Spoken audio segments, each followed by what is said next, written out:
How do you slay a Nephilim giant? There's one giant in the Bible who is famous for being killed by a puny little teenager with a rock. It's Goliath. But how in the world was this great warrior killed by a kid? In recent years, some research has uncovered some answers. So we're going to look at this story from some angles that maybe you haven't heard before. We'll look at archaeology, physics, and even theories from the medical field. We're about to return to the scene of a crime.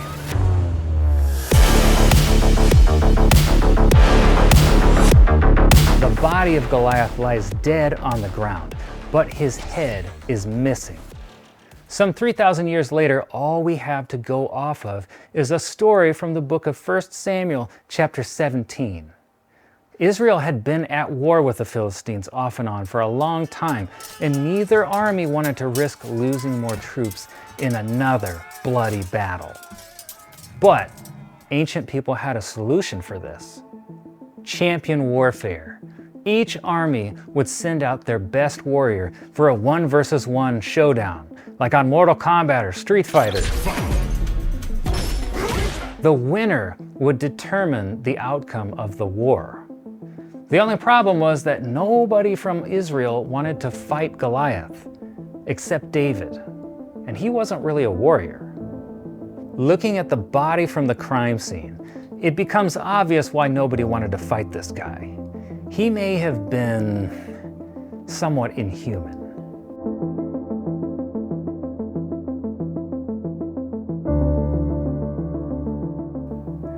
Everybody's heard this story. They know Goliath was unusually tall. But 1 Samuel 17:4 says Goliath was from Gath. Well, guess who lived there? The Anakim. That might not mean much to you right now, but what about after I show you this? Numbers 13:33 tells us the Anakim descend from the Nephilim, ancient biblical giants who first appeared before the biblical flood. Coincidence? Judging by Goliath's description and height, I'm gonna guess no. I always like to give you guys good sources so that you know I'm not making this stuff up. This is what Bible scholars think. Check this out. The International Standard Bible Encyclopedia confirms Goliath was likely not just a big dude, but was one of these giants. Check the video description if you want to look into those sources. The oldest Jewish writings we have on the giants show that they were originally believed to be the children of rebelling angels and human women. That is way too much to go into here on this video, but check out my other video on the sons of God in Genesis 6:1-4 for that evidence.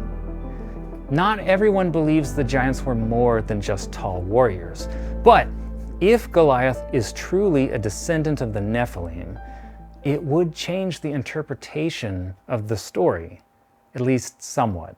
It would mean that Goliath was here in the story on behalf of rebelling angels, like Satan, who are trying to stop God from creating a human family on earth. So humor me for a minute. Imagine if Satan had a son, almost a direct opposite of Jesus, who rather than being here to save humanity, is here to destroy us. That's essentially what Goliath was. He's almost like some kind of Antichrist figure. Scholar Tim Mackey pointed out he's even dressed in armor with scales, like a serpent, a possible symbolic link to the serpent associated with Satan, who tempted the first humans, Adam and Eve, in the Garden of Eden. But regardless of your view on the Nephilim, what we have here at minimum is a very large, savage warrior.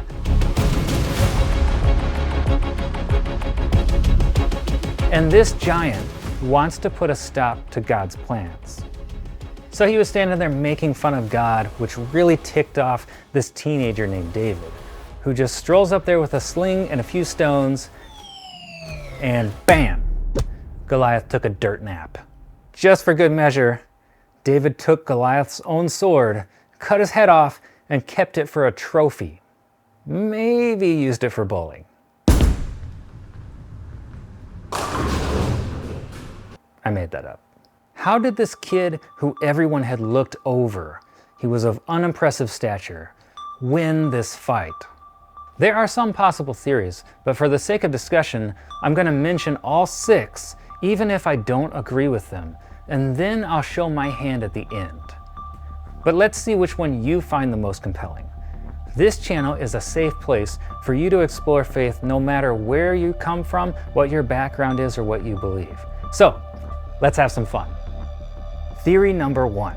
Some of you on this channel have mentioned a theory that Goliath had a medical condition called acromegaly. It's also better known as gigantism. It's actually a medical disorder in which the pituitary gland produces too much growth hormone. It's an interesting theory because according to Mayo Clinic, gigantism does cause limited joint mobility, muscle weakness, and fatigue. Because it's caused by a tumor, it can also cause vision problems. So it could fit the bill. The only problem is, oh yeah, we don't actually have a body to perform an autopsy on. Nuts. It's an interesting idea. We just don't have any way to verify it. So it's possible as part of the equation. What about theory number 2? This is related, but it has been proposed that Goliath was partially blind. I'm a little bit skeptical of this one myself though. I'm not so sure the entire Israelite army would have been so afraid to face Goliath if he was blind, if that were significant. I feel like after observing him for several days, they would have been like, you know, I don't think that guy can see us. Number 3, it's been suggested that someone of Goliath's size would have probably been fairly slow. So I did some research and it turns out that's actually somewhat of a misnomer. If you've seen my video investigating Goliath's height, the most reliable historical records put him somewhere in the ballpark of 6'6" and 9'6". An article called "Does Height Determine Running Speed" was published in the Journal of Applied Physiology. And apparently, even for sprinters, speed and acceleration are not determined by height. They're actually determined by force applied to the ground. So as long as Goliath had enough muscle compared to his height, he could have still been relatively quick. Wind resistance might be a potential issue, but not a very large factor, especially if he's on the shorter end of the spectrum. Number 4. There is something else that could have slowed him down though. He would have been a rather large target, so he wore heavy armor that weighed somewhere around 125 pounds. In addition, he had a sword, a heavy spear, and a shield adding even more weight.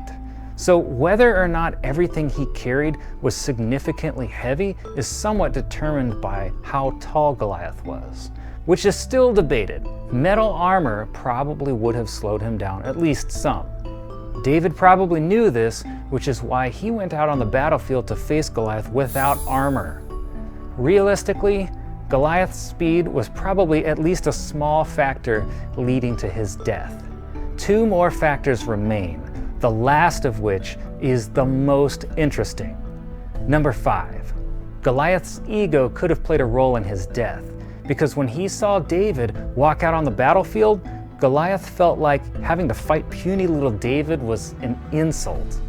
We see examples of this all the time. If you watch college basketball like I do, every year we seem to see a little college from some unknown place beat up on a team that has NBA level players. It's sort of the fun of the NCAA tournament. On paper, that should never happen, but so often it really does. So there was probably a psychological factor that led to Goliath underestimating his enemy, and he wound up dead because of it. But here's number 6, the most interesting of all. The one piece of evidence we do have that explains Goliath's death, at least in part, is the murder weapon. We don't have the exact weapon David used, but archaeologists have discovered the same type of weapon. David used a sling, which some of us might actually imagine as a toy slingshot or something like that. But slings were actually legit ancient military weapons. Judges 20:16 mentions an army of 700 left-handed men who could sling a stone at a single hair and not miss. That doesn't sound like a toy. And the rocks they used weren't just little pebbles either. They were big enough to write inscriptions on. Archaeologists have found sling stones with insults written on them. Soldiers thought it would be funny to kill their enemies while making fun of them. HistoryOfInformation.com had a picture of 2 Roman sling stones from 41 BCE.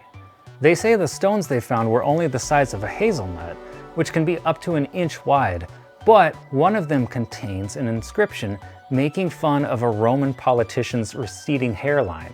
It says, "Lucius Antonius the Bald and Fulvia, show us your arse." That seems like a lot of words to put on one little 1-inch stone. Personally, I think the stones David used might have been a bit bigger, and I have the evidence to back it up. Check this out. In recent years, people have actually started taking an interest in ancient slinging as a hobby. Slinging.org ran a poll asking what size rock modern hobbyists prefer to sling. Coming in first place were stones that weighed 60 to 90 grams, which is about 1 inch in size. But just a hair behind, coming in second place, were stones that weighed 100 to 140 grams. Now, I asked ChatGPT to calculate how big these stones would have been, and it used this mathematical formula. So if you're a math person, check this. I know you can't always trust AI, but I think this might be in the ballpark. Its answer? A stone size of 1.8 inches wide. Historical and experimental data suggests this rock could fly at a speed of up to 100 miles per hour. That actually sounds very reasonable to me, because today's baseball pitchers are pitching somewhere around that speed.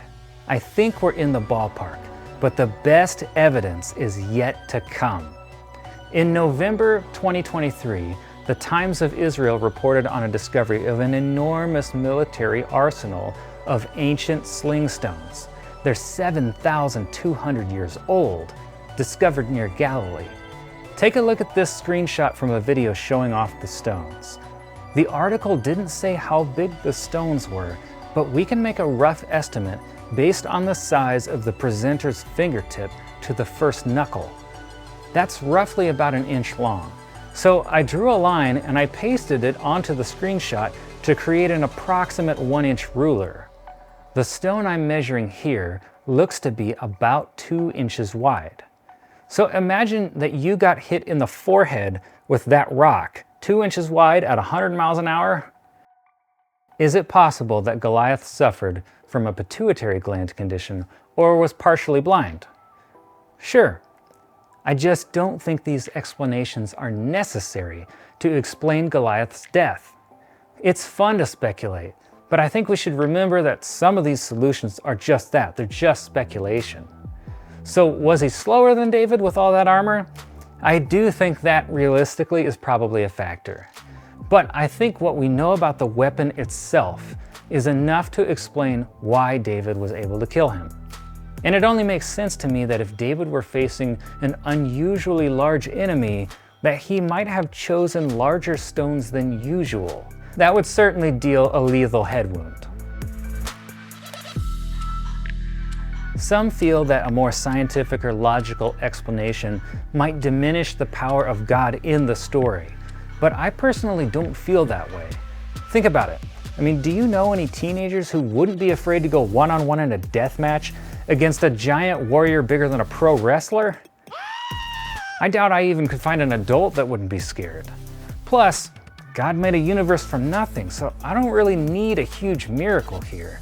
Ask yourself, would you feel comfortable in a fight to the death against Dwayne "The Rock" Johnson? Okay, imagine that and now make The Rock even bigger. That's the story we're dealing with here. The miracle of the story to me is David's courage, which seems to indicate that God was with him and gave him the ability and the intelligence to face Goliath in the first place. But did you know there were actually a lot more giants in the Bible than just Goliath? He's the most famous today, but he's actually the last giant in a long lineage of biblical giants. And someone you probably didn't expect led the conquest to kill the rest of the Nephilim who appeared after the flood. Check this video out next to find out more.